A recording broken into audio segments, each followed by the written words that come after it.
Et yo les amis, c'est Baki187. Alors aujourd'hui, on se retrouve pour une vidéo très spéciale. Et oui, Sony a décidé de faire comme Xbox, c'est-à-dire tout simplement de démonter sa console. Alors on a vu, enfin du moins moi j'ai vu des choses très intéressantes et des choses qui me font un petit peu grincer des dents. Je vais vous faire un petit résumé de ce que j'ai aimé et de ce que j'ai pas aimé. Après je vous mettrai la vidéo et ce sera à vous de débattre dans les commentaires. Me dire ce que vous aimez, ce que vous pensez de l'architecture, comment est-ce que la console a été pensée, a été fabriquée et tout. Alors le premier point que j'ai aimé, parce qu'on va commencer par les j'aime et on fera les j'aime pas après, bah c'est tout simplement que le système de refroidissement est beaucoup plus, enfin a l'air du moins, comme ça on visu, a l'air beaucoup plus efficace que celui de la PS4. Que ce soit avec la PS4 Slim ou la PS4 Pro, parce que moi je n'ai pas la Pro, je connais que celui de la système, enfin que le système de la PS4 Slim. Sony a enfin compris que pour refroidir quelque chose de puissant, parce que bon, il faut quand même dire ce qui est une PS4 et une PS5, c'est quand même des consoles beaucoup plus puissantes que genre une PS3. Donc il faut bien sûr un système de refroidissement en conséquence. Et ici, le ventilateur est quand même massif, il est à peu près de cette taille-là. Donc c'est un très gros ventilateur. D'ailleurs, ça me fait penser un petit peu au premier ventilateur des Xbox, justement. Euh, des Xbox Fat et tout ça. Qu'ils avaient quand même un ventilateur quand même assez gros. Enfin, pas gros dans le sens où en hauteur et tout, mais au niveau des palmes et tout, ils étaient quand même assez gros. Et une bonne architecture pour refroidir le système. Enfin, du moins sur les nouvelles générations des Xbox, parce que bon, vous connaissez la maladie des 3 LED. Les 3 LED rouges des Xbox comparé à un problème de chauffe. Après, quelques années après, quand ils ont sorti la Steam, ils ont réglé le problème, mais ça a été beaucoup mieux. Au niveau des ailettes aussi, il y a un gros bloc en métal, en aluminium, qui est divisé en deux, avec un système d'architecture assez bien pensé, je trouve, pour refroidir justement cette machine-là le plus correctement possible. Alors le système, c'est comme par hasard, c'est exactement le même système que la Xbox. Ça prend l'air frais d'en bas et ça sortira l'air chaud au-dessus, un peu comme une cheminée. Voilà aussi pourquoi la console est diffuse comme ceci. Hein, qu'elle part un petit peu sur les côtés. C'est pour avoir une meilleure diffusion de la chaleur vers le haut. Alors ceux qui ont un meuble télé, je vous conseille de mettre la console droite sur son socle droite à côté d'une télé. Et pas comme moi je vais faire malheureusement parce que j'ai pas la place. C'est la mettre dans un meuble télé en dessous parce que l'air frais va venir par là et l'air chaud va sortir par là. Donc moi mon ampli par exemple, j'ai mon ampli qui est à côté, bah il va se prendre tout l'air chaud de la Xbox. Donc ici il va falloir que je t'use un petit peu comment ce que je vais faire ou alors je vais inverser les consoles, mettre la PS5 au-dessus et la PS4 en bas. Comme ça la PS5 sera un peu plus haut que l'ampli et l'air chaud partira vers le haut, au-dessus, vraiment à ras de l'ampli tout au-dessus. Là où il y a déjà des grilles d'aération de mon ampli et tout. Et puis aussi peut-être même barrer mes vinyles et tout ça pour pas que le meuble télé chauffe trop pour alterner les vinyles. Bon, ça c'était un point. Point négatif, c'est le système de stockage. Vous avez entendu parler comme quoi le disque dur devait faire dans les 800 et des gigas. Ici, il y a une rumeur comme quoi qui disent que ça ferait que 664 gigas. Ça, c'est déjà un gros. Si c'est vrai, c'est une grosse quenelle. Parce que c'est des jeux 4K, voire des jeux 8K dans le futur. 660 gigas. Moi, je peux déjà vous dire que j'ai eu un jeu sur PS4 avec un patch 4K. Le jeu faisait 125 gigas. Entre 120 et 125 gigas. Donc tu fais le total, tu mets 4-5 jeux, t'as plus de place. Ça c'est déjà fait, bon ça c'est réglé. Parce que ici ils disent pas si on peut mettre un disque dur externe comme sur la PS3, la PS4 et tout ça. Chez Xbox c'est pas possible, ça c'est déjà sûr et certain. Chez Xbox on peut mettre un disque dur externe mais on pourra pas utiliser les données de jeu.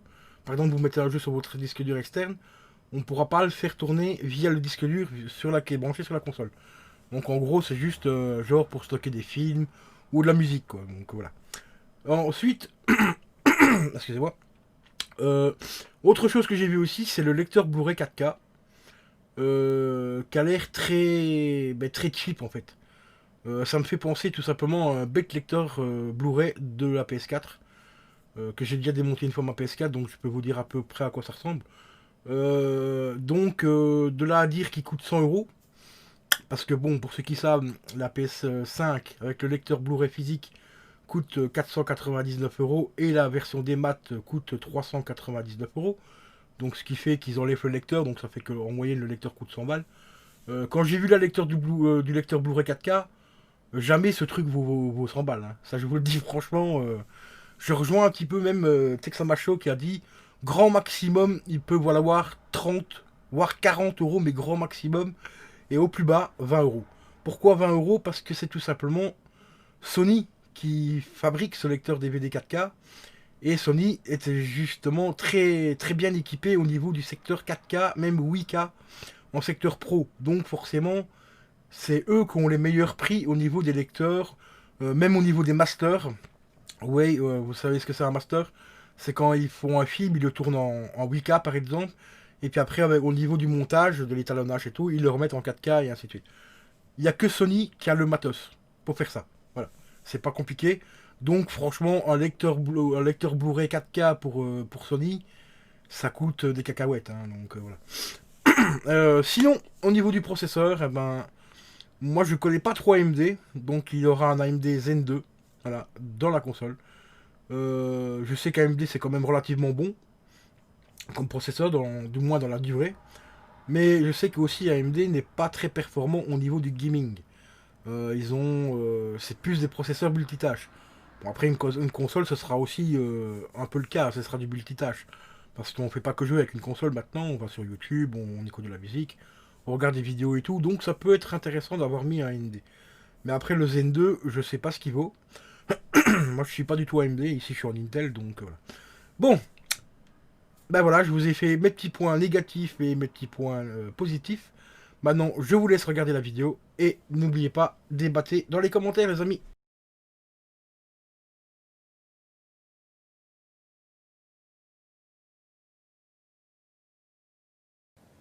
プレイステーション5です。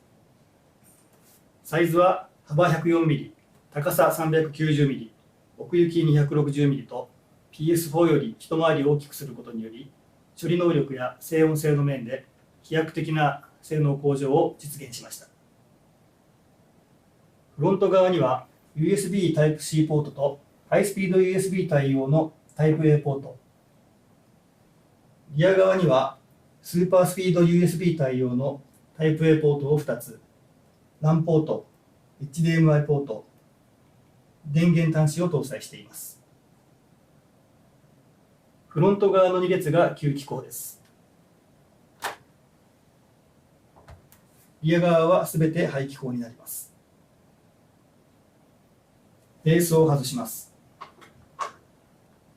縦置けのときはコインネジで固定されています。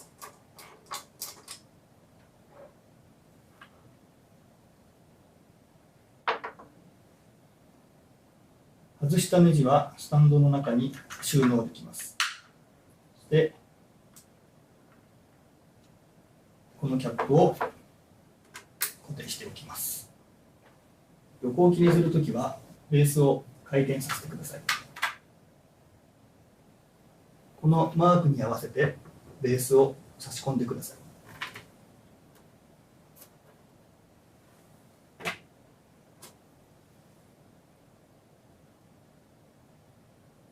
両側の白いパネルはお客様自身で取り外しが可能です。後ろの角を持ち上げてスライドすると外せます。こちらも後ろの角を持ち上げてスライドします。ここに冷却用のファンが内蔵されています。両側から大量の空気を吸い込みます。PS5 では2箇所にダストキャッチャーを設けました。ダストキャッチャーに溜まったホコリはこの2箇所の穴から掃除機で吸い出すことが可能です。将来の拡張ストレージ用として PCIe 4.0 に対応した M.2 インターフェースを搭載しています。ここからプレイステーション5を分解していきます。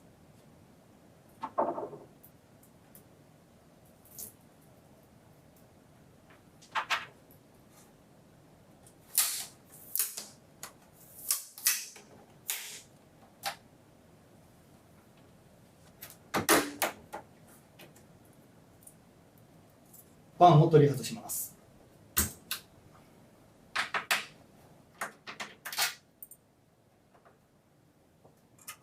直径 120mm、厚さ 45mm の両面吸気の大型ファンを搭載しています。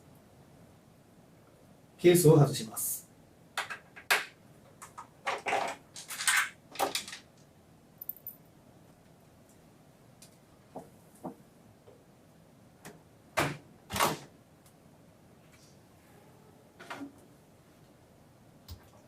ウルトラ HD ブルーレイのドライブユニットです。ドライブユニットは板金ケースで完全に覆い、さらに二重のインシュレーターでマウントすることにより、ディスク回電時の駆動音と振動も低減させています。次に Wi-Fi 6と Bluetooth 5.1 のアンテナにつながるケーブルを外します。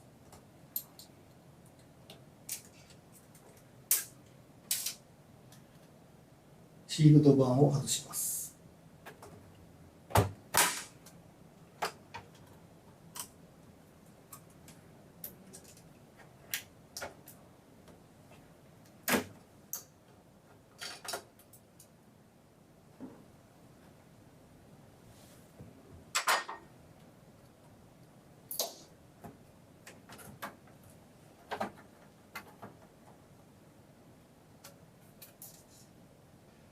CPU は8コア16スレッドで最大 3.5GHz で駆動します。GPU は最大 2.23GHz で駆動し、10.3TFLOPS を実現します。メモリーは GDDR6 を8個搭載し、バンド幅は最大で毎秒 448GB です。ストレージは HDD に代わり、825GB の SSD をオンボードで実装しています。カスタムの SSD コントローラーにより、読み込み速度は生データの転送速度で毎秒 5.5GB と高速化され、ゲームのロード時間を大幅に短縮しています。PS5 の SoC は小型の台を非常に高いクロックで動作させています。このため、シリコン台の熱密度が非常に高くなり、SoC とヒートシンクの間に挟む TIM と呼ばれる熱伝導材の大幅な性能アップが必要でした。PS5 では長期で安定した高い冷却性能を実現するため、この TIM に液体金属を採用しました。我々は2年以上前からこの液体金属を採用するための準備をしてきました。考えうるありとあらゆる試験を実施し、採用に至っています。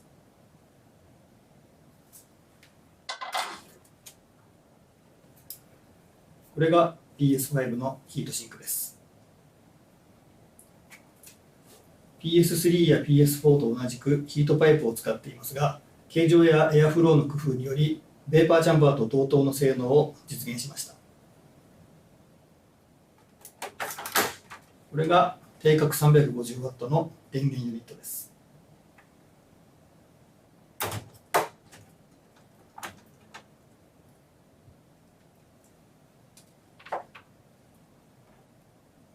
これがプレイステーション5の全部品です。